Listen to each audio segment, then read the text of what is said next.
Good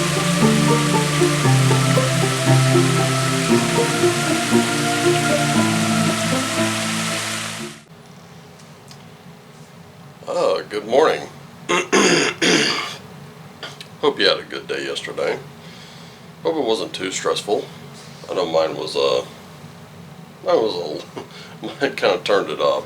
After two really good days, the third one was kind of rough, but you know what? It happens. It is Straight Tarot Tuesday. I've got the Good Tarot by Colette Baron Reid, which I decided to kind of just peek in the book just a little bit. And it didn't seem that there were any reverse meanings to these cards, so we won't be doing reversals. Second thing, even Colette Baron Reid classifies this as an oracle deck.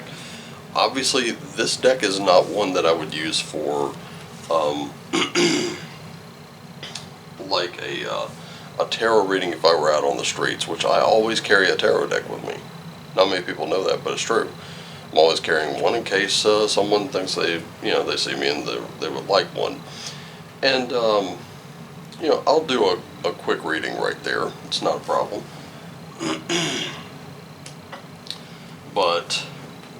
And that's just because of the size of this thing. This thing is, as you can see, it's big. And when I use the hashtag Big Deck Energy, I'm talking about these things. These cards are, pretty big. But anyway, I do carry a Rider-Waite deck with me pretty much all the time, and someone wants one on just a quick question with a quick answer right there on the spot, I'll go ahead and break down and do one. It's no problem. But anyway, so we are using an oracle deck to do a tarot reading today. Big deck energy indeed. And also, I'm going to be appearing on the Red Room podcast. I don't think this is a live stream. I think this one's pre-recorded, and it's just going to be me and Miguel, shooting the breeze and just yakking about different things. And I hope you stopped into the Basic Experts live stream last night. Sorry. Sinuses are killing me.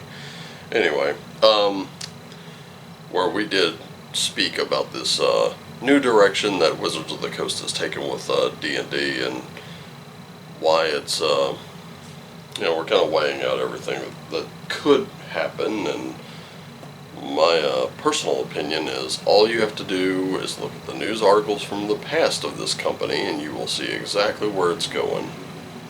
And look at their actions as of late. You put those two together, you know exactly where this is headed. So, my advice to many of you is if you want to play Dungeons and Dragons, the current edition, the 5th edition, you pick up the Player's Handbook, the Dungeon Master's Guide, and the Monster Manual. Just those 3 books. Any adventure setting before, say, 2017, and then after that, you try to keep them as, try to take care of them as best you can, because at some point, they're going to go the way of 1st edition, 2nd, 3rd, and 4th, and the books will be out of print. And then you will have to go to the secondary market and buy them from other people who have them. And the prices will be a lot more expensive. Now, the cheapest way to get them is to get them on Amazon, who has a special deal worked out with Wizards of the Coast. You can get them for about, $20-30 a shot. Personally, I say if that's not the way you want to do it, you don't want to spend that much, it's easier to just buy a basic fantasy role-playing game. You can actually get the PDFs for free over at basicfantasy.org. You will be playing Dungeons and Dragons and everything but name. That's the conclusion to which we've come. I will urge all of you, do not go on to D&D Beyond and start spending money there, because Wizards of the Coast and their moderators will have a set of rules that applies only one way. And if you fail a purity test, it doesn't matter how much you've spent there, you will lose it all. Also, one of the most concerning factors is if you're the type that homebrews adventures, and you've just written this beautiful adventure, this epic story, or this epic world that you're going to put in there for your online players to go through, Wizards of the Coast will now own it. The minute you put it on their platform, they own it. It's theirs. You have no claim to it whatsoever. They will straight up, and it's in their terms of service, they'll straight up steal it from you. Something to think about. That is going to be the objection I would say every one of you should have. If you, of course, take part in tabletop role-playing like I do. If not, don't worry about it. You're safe from that. Anyway, starting with you today. King of Wands, or King of Fire. Really kind of mastering that creativity today. Really harnessing its energy. And approaching it with old wisdom. This is going to be you will actually be giving some very sage-like advice. Because you've been there, you've done that. You know what works and what doesn't. And you will speak with authority and passion on it. And when you do it, and you do it with confidence, guess what? People will listen. Right here in the mind, we have an Emperor. There we go with that authority again. We've got the 5 of Coins, and we've got a 2 of Cups, 2 of Water. Start with this Emperor. Remember, you always have to keep this in mind. You are coming from a place of authority. You are coming from a place of confidence, and you know your, whatever subject it is, you know it inside and out. There is no reason to doubt yourself today. Okay? Moving on to this 5 of Earth, or 5 of Coins, 5 of Pentacles, whatever you want to call it. Normally, when we see this is someone who's kind of left out in the cold, but not in this case.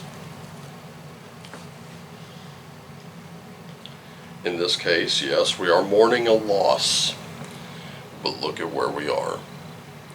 We're surrounded by everything that is like us. We are surrounded by warmth. We are surrounded by light. The only things that we're being kept out of is the cold at this point. But the sad part is many of us are lamenting being out of the cold, and I do not know why. Apparently that's not very clear to me right now. Then we have this 2 of Water, 2 of Cups. This is a decision made on emotions. And right now, we said this yesterday, you needed to be exploring those feelings after everything. You really needed to explore those feelings. You needed to get in touch with them, in both the good and the bad, alike in equal measure. And it's because you will get to the root of the problem that you're having.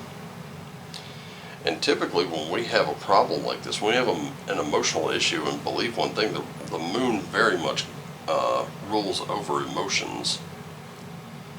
When we have those emotional issues that we're trying to work through, we're trying to kind of sort through the baggage there and say, okay, this is good, this is not so good. Why is this not so good? Why is this good? When we're trying to work through that, it's important not to overthink it. What brings you joy? What lights you up from inside? That's the good stuff right there. What dims that? What slows your vibration down to rock solid level instead of making you vibrate at a higher level and being able to just pass through something?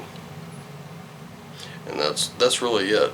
When people try to make you as miserable as they are, they want to do sort of what I call the shoulder check, where someone's walking by you and boom, that's, hey.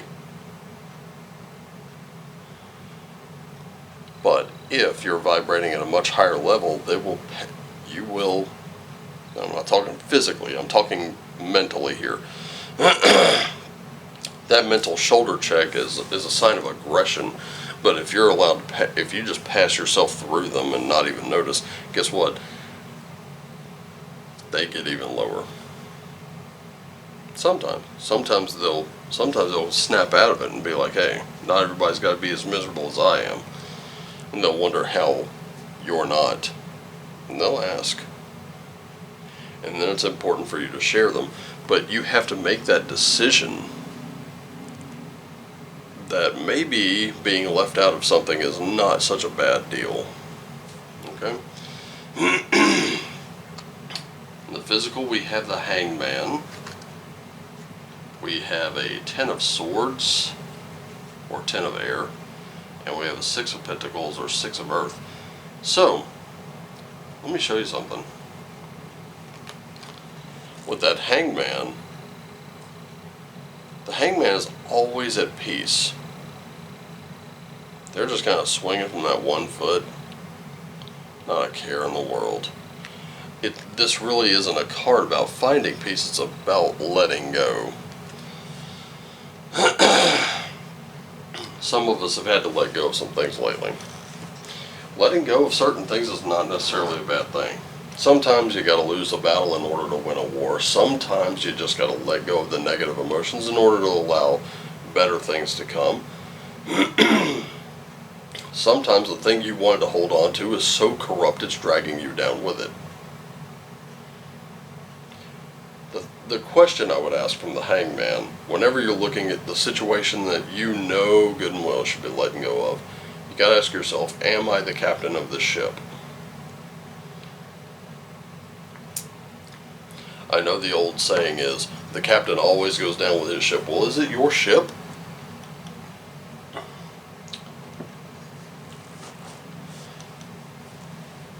Because if it's not, then there's no reason for you to go down with it.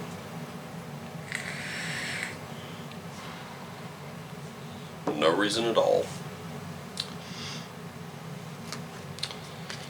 The 10 of Air.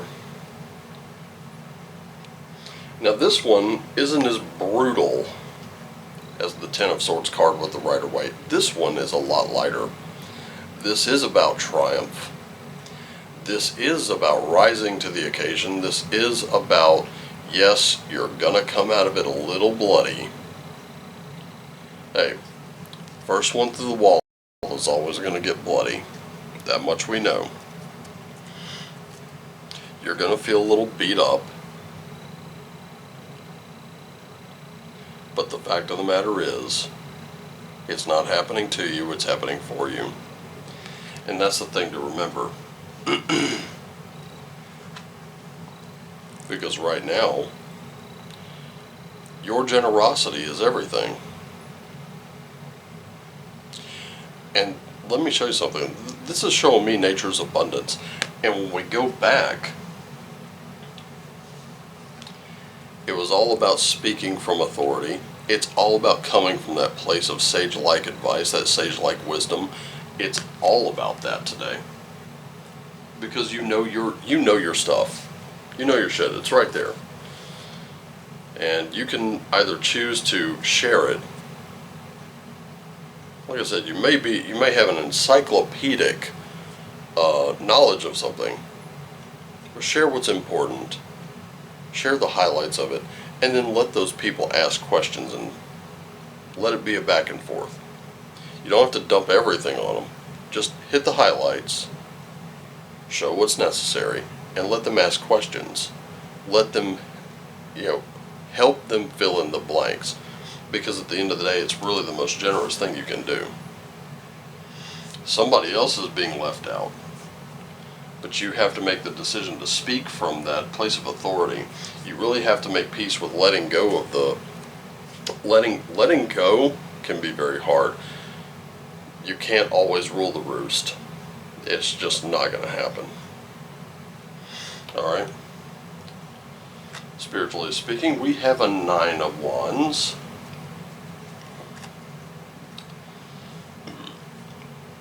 An Ace of Swords. And a Page of Cups. Speaking of this 9 of Wands, trying to illuminate things for other people, that is not a terrible thing. But you're going to have to do it from a place of calm. You're going to have to do it from a place of complete knowledge. And that's what the nines are. They are complete and total. They are whole. So this isn't really about celebrating anything. It's about showing what it is you know. This is show, don't tell, really. Show what you know and guide.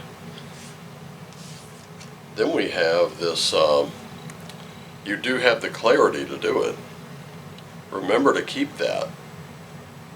Keep very, very clear vision ahead. Keep a clear mind, because a clear mind does help more than anything. Having a cluttered mind really doesn't help.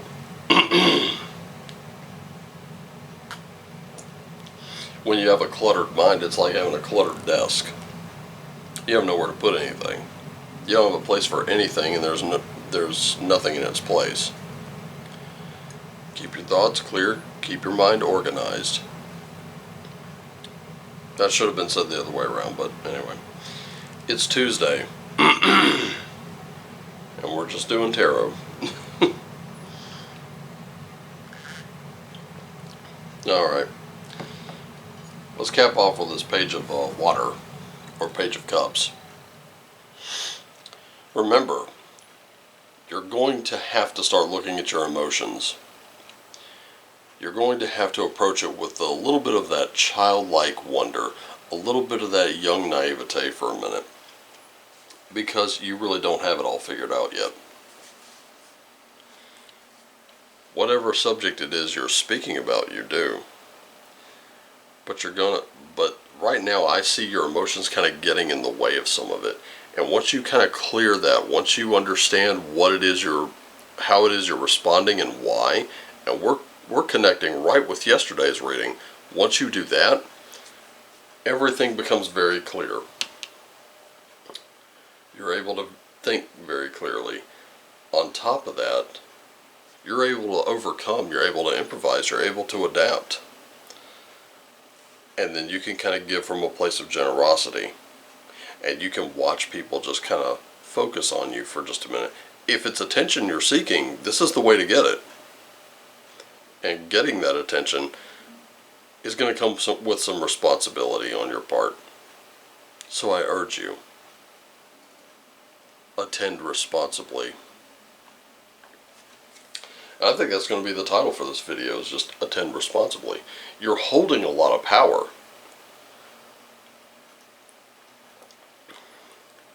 You really stepped into that leadership role from yesterday. But today you're going to have to wield it with a lot of responsibility, a lot of care. Alright? And that's everything I've got for you today. I hope this message resonated with you. I want to thank you all for coming over and having your morning tea with me, or your morning coffee, or just having me on in the background. I truly appreciate it. I appreciate you sharing it. I appreciate you subscribing. I appreciate you liking and commenting and all that other good stuff. It really means a lot to me. To think when I started this over a year ago, I wasn't anywhere near this. As a matter of fact, if you go back to my very first videos on YouTube, you will see me referring to notes quite a bit. Not so much these days. And I thank you for having the confidence in me to continue viewing, whether you've been rocking with me from the very first video, or whether you're just joining us. I still express my undying gratitude to you. But anyway,